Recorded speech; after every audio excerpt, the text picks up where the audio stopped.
argues that the regional context and practice require the adjustment of the provisional equidistance line. The Court and international tribunals have acknowledged that the use of the equidistance line can produce a cutoff effect, particularly where the coastline is characterized by concavity. In 1985, the Court reaffirmed that an equidistance line may yield a disproportionate result where a coast is markedly concave or convex. The International Tribunal for the Law of the Sea, while stating that in the delimitation of exclusive economic zone and continental shelf concavity is not necessarily a relevant circumstance, has also confirmed that when an equidistance line drawn between two states produces a cutoff effect on the maritime entitlement of one of the two states as a result of the concavity of the coast, then an adjustment of that line may be necessary in order to reach an equitable result. The Court considers that any cutoff effect as a result of the Kenya maritime boundary is not a relevant circumstance.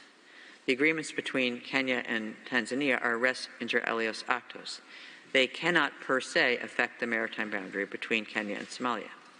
However, the issue to be considered in the present case is whether the use of an equidistance line produces a cutoff effect for Kenya, not as a result of the agreed boundary between Kenya and Tanzania, but as a result of the configuration of the coastline. If the examination of the coastline is limited only to the coasts of Kenya and Somalia, any concavity is not conspicuous. However, by examining only the coastlines of the two states concerned to assess the extent of any cutoff effect resulting from the geographic configuration of the coastline may be an overly narrow approach. Examining the concavity of the coastline in a broader geographical configuration is consistent with the approach taken by this Court and international tribunals. In the two North Sea continental shelf cases, the Court examined the coasts of 3 states, with Germany in the middle. The Court did so in the context of proceedings that had been joined, although the cases themselves remained separate. The Court noted that although 2 separate delimitations were in question, they involved, indeed actually gave rise to, a single situation. The Court emphasized that the fact that the question of either of these delimitations might have arisen and called for settlement separately in point of time does not alter the character of the problem with which the Court is actually faced. In both the Bangladesh-Myanmar and Bangladesh versus India cases, even though the issue was that of a boundary between the 2 respective states, the International Tribunal for the Law of the Sea in the former case and the Arbitral Tribunal in the latter each looked at the concavity of the coast of the 3 states as a whole, with Bangladesh in the middle. In the present case, the potential cutoff of Kenya's maritime entitlements should be assessed in a broader geographical context. The potential cutoff of Kenya's maritime entitlements cannot be properly observed by examining the coasts of Kenya and Somalia in isolation. When the mainland coasts of Somalia, Kenya, and Tanzania are observed together as a whole, the coastline is undoubtedly concave. Kenya faces a cutoff of its maritime entitlements as the middle state located between Somalia and Tanzania. The presence of Pemba Island, a large and populated island that appertains to Tanzania, accentuates this cutoff effect because of its influence on the course of a hypothetical equidistance line between Kenya and Tanzania, as shown by sketch map number 10, now appearing on the screen. The provisional equidistance line between Somalia and Kenya progressively narrows the coastal projection of Kenya, substantially reducing its maritime entitlements within 200 nautical miles. This cutoff effect occurs as a result of the configuration of the coastline extending from Somalia to Tanzania, independently of the boundary line agreed between Kenya and Tanzania, which in fact mitigates that effect in the south, in the exclusive economic zone and on the continental shelf up to 200 nautical miles. The Court recalls its jurisprudence and that of international tribunals, according to which an adjustment of the provisional equidistance line is warranted if the cutoff effect is serious or significant.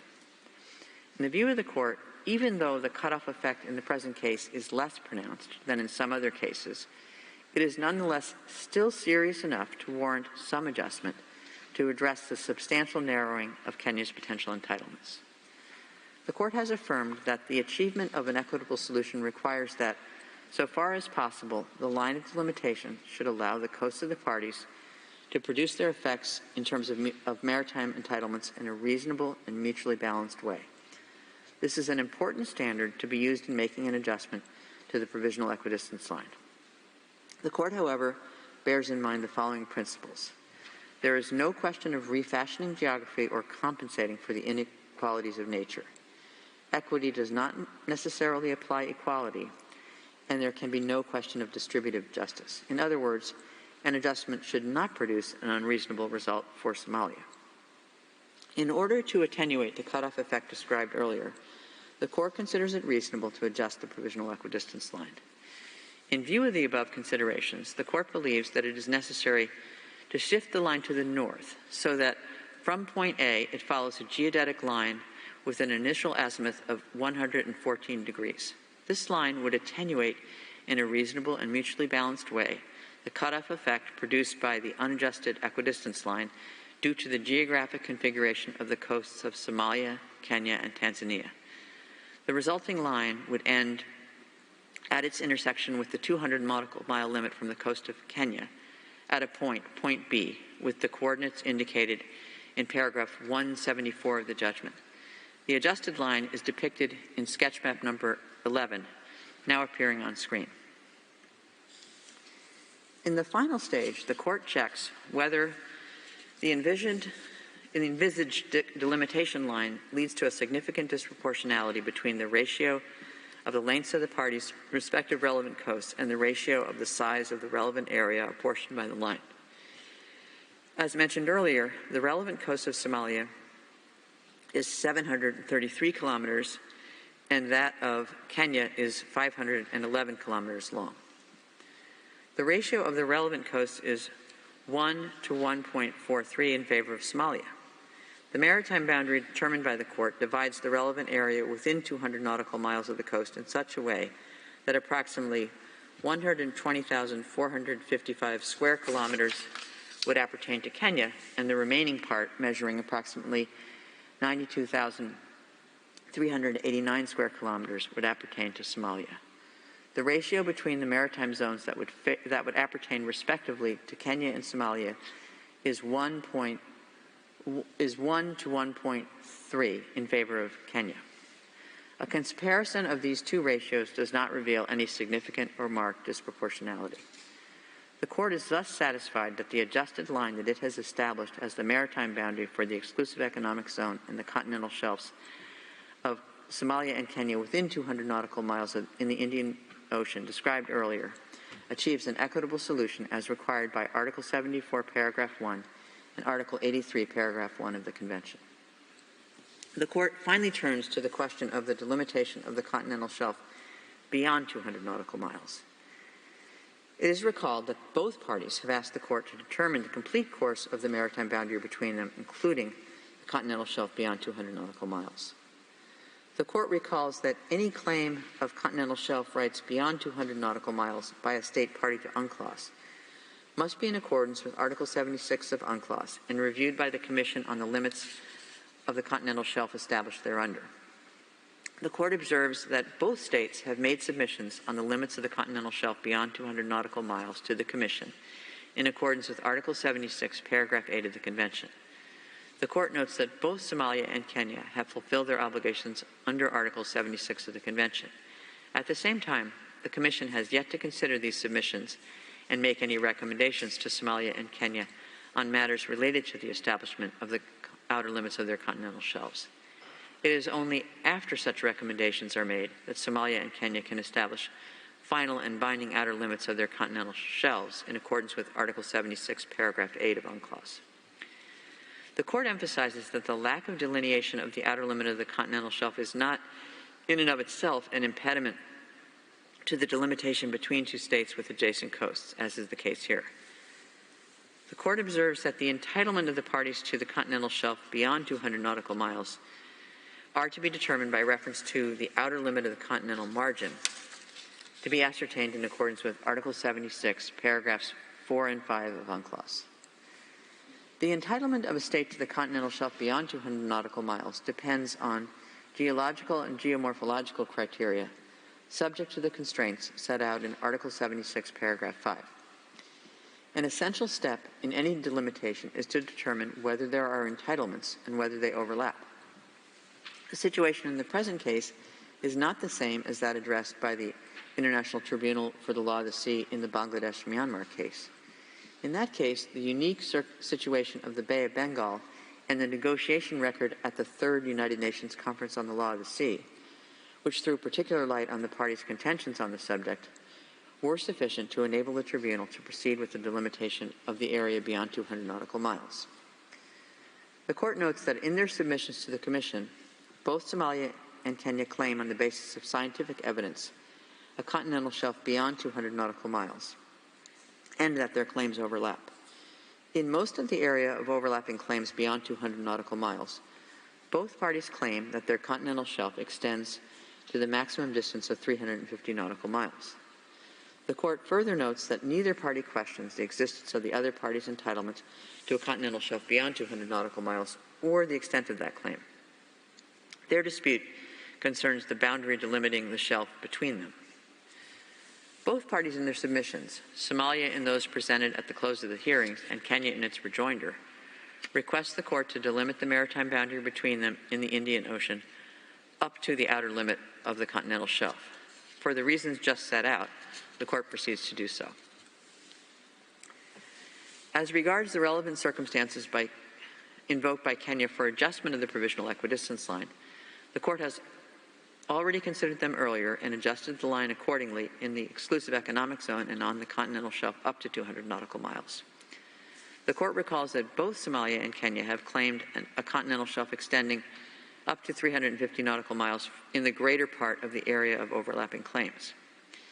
In view of the foregoing, the Court considers it appropriate to extend the geodetic line used for the delimitation of the exclusive economic zone and the continental shelf within 200 nautical miles to delimit the continental shelf beyond 200 nautical miles.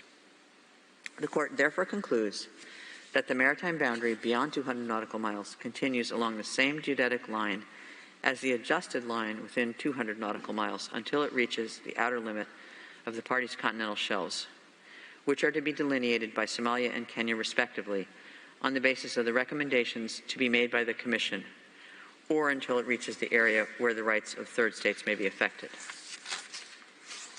The direction of that line is depicted on sketch map number 12, now appearing on the screen.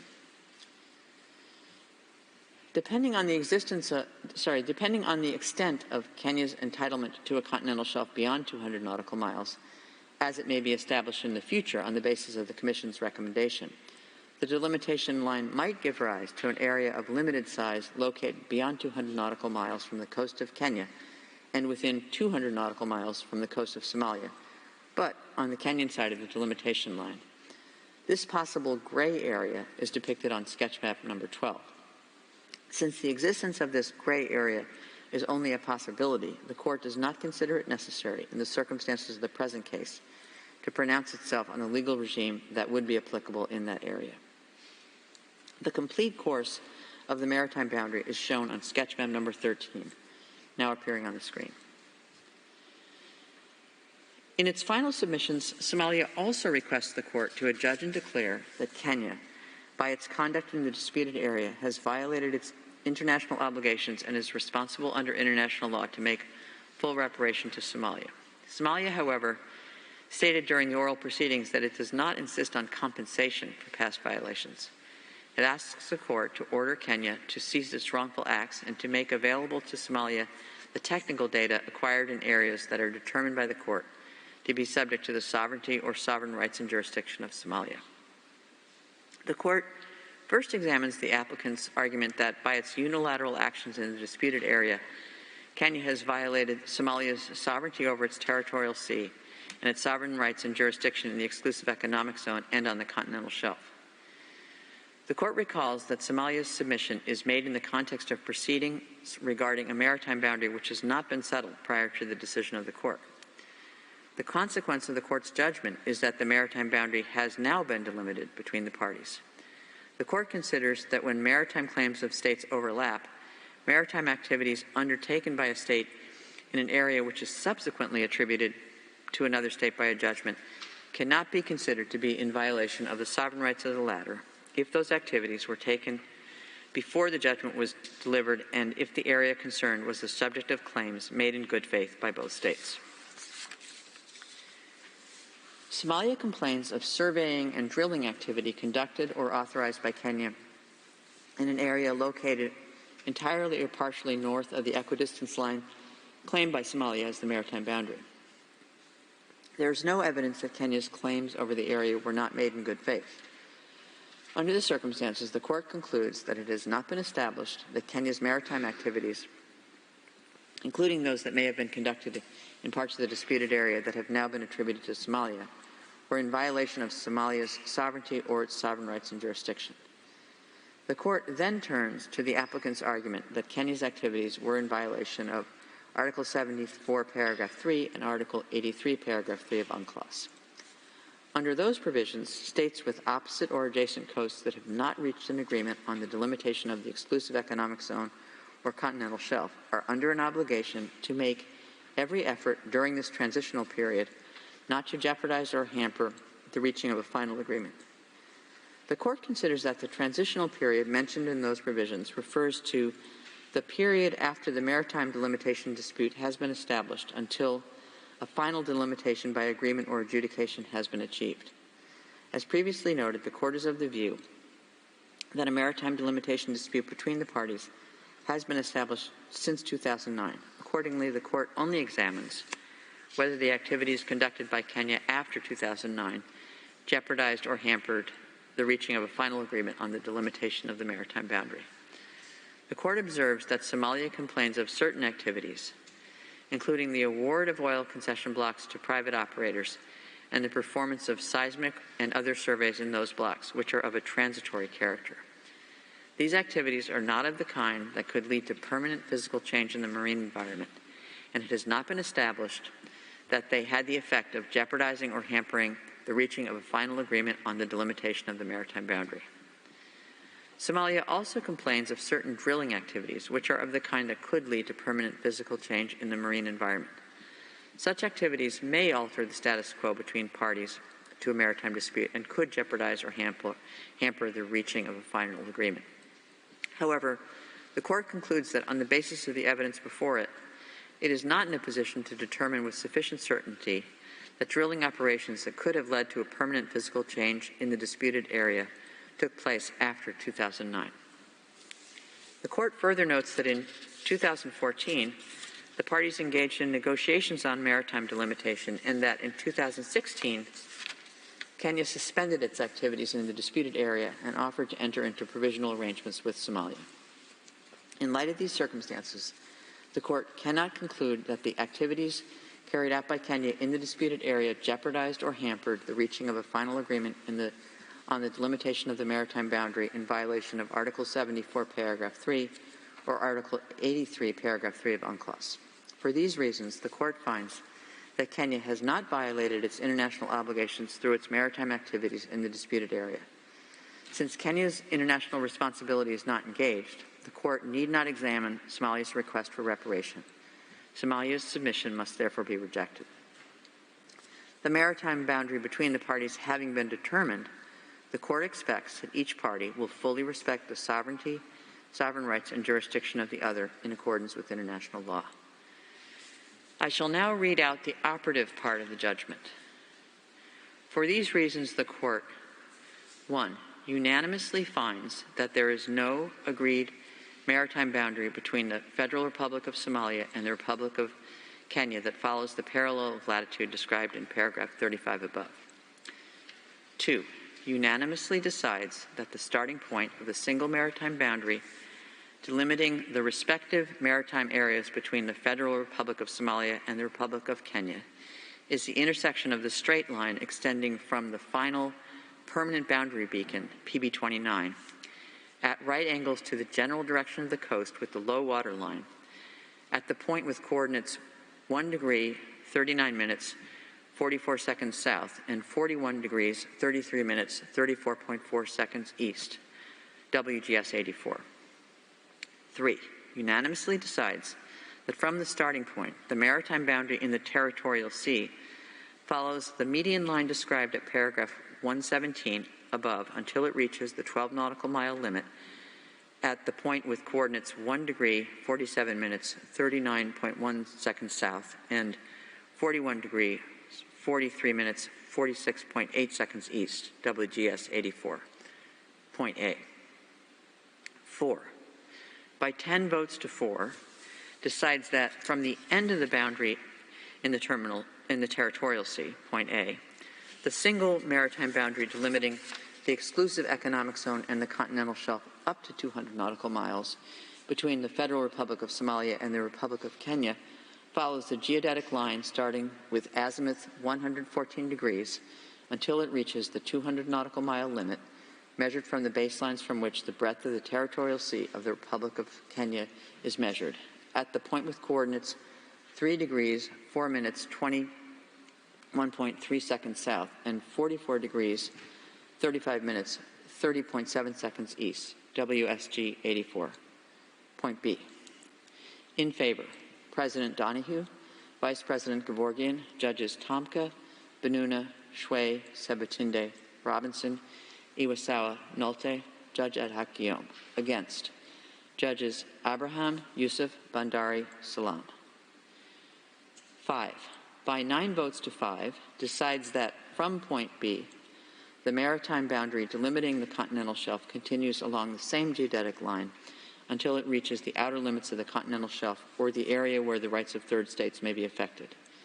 In favor, President Donahue, Vice President Gevorgian, Judges Tomka, Benuna, Shwe, Sebutinde, Iwasawa, Nolte, Judge ad hoc Guillaume. Against, Judges Abraham, Yusuf, Bandari, Robinson, Salam. 6. Unanimously rejects the claim by the Federal Republic of Somalia on its final submission number 4. I now call upon the registrar to read the operative part of the judgment in French. Par ces motifs, la Cour 1. À l'unanimité, dit qu'il n'existe pas de frontière maritime convenue entre la République fédérale de Somalie et la République du Kenya, longeant le parallèle décrit au paragraphe 35 ci-dessus. 2. À l'unanimité, décide que le point de départ de la frontière maritime unique, délimitant les espaces maritimes respectifs de la République fédérale de Somalie et de la République du Kenya, est situé à l'intersection de la ligne droite partant de la dernière borne frontière permanente, PP 29, à angle droit de la direction générale de la côte avec la laisse de basse mer au point de coordonnées 1 degré 39 minutes 44 secondes de latitude sud et 41 degrés 33 minutes 34 secondes,4 de longitude est, WGS 84. 3. À l'unanimité, décide que, à partir du point de départ, la frontière maritime dans la mer territoriale suit la ligne médiane, décrite au paragraphe 117 ci-dessus, jusqu'à ce qu'elle atteigne la limite des 12 000 marins, au point situé par 1 degré 47 minutes 39,1 secondes de latitude sud et 41 degrés 43 minutes 46,8 secondes de longitude est, WGS 84.A. 4. Par 10 voix contre 4, décide que, à partir du point où prend fin la frontière dans la mer territoriale, point A, la frontière maritime unique délimitant la zone économique exclusive et le plateau continental en deçà de 200 000 marins entre la République fédérale de Somalie et la République du Kenya suit la ligne géodésique ayant pour azimut initial 114 degrés jusqu'à ce qu'elle atteigne la limite des 200 000 marins mesurée à partir des lignes de base servant à mesurer la largeur de la mer territoriale de la République du Kenya au point situé par 3 degrés 4 minutes 21,3 secondes de latitude sud et 44 degrés 35 minutes 30,7 secondes de longitude est, WGS 84.B. Pour Madame Donoghue, présidente, Monsieur Gevorgian, vice-président, Messieurs Tomka Benuna, Mesdames Shwe Sebutinde, Messieurs Robinson, Iwasawa Nolte, juge, Monsieur Guillaume, juge ad hoc. Contre, Messieurs Abraham, Youssouf, Bandari, Salam, juge. 5.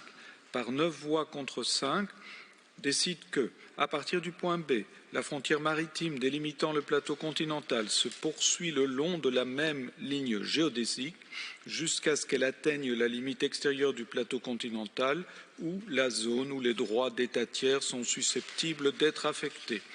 Pour Madame Donoghue, présidente, Monsieur Gevorgyan, vice-président, Messieurs Tomka Bennouna, Mesdames Chouès et Boutinde, Messieurs Iwasawa Nolte, juge, Monsieur Guillaume, juge ad hoc. Contre, Messieurs Abraham, Youssouf, Bandari, Robinson, Salam, juge. 6. À l'unanimité, rejette la demande formulée par la République fédérale de Somalie dans sa conclusion finale numéro 4. President Donoghue appends a separate opinion to the judgment of the court. Judges Abraham and Youssouf append separate opinions to the judgment of the court. Judge Shui appends a declaration to the judgment of the court. Judge Robinson appends an individual partly concurring and partly dissenting opinion to the judgment of the court. Judge Ad hoc Guillaume appends a separate opinion to the judgment of the court. The text of the judgment is available from today in typescript. It will also be available shortly on the court's website. The printed text will be available in the near future. As the court has no other business before it, I declare the sitting closed.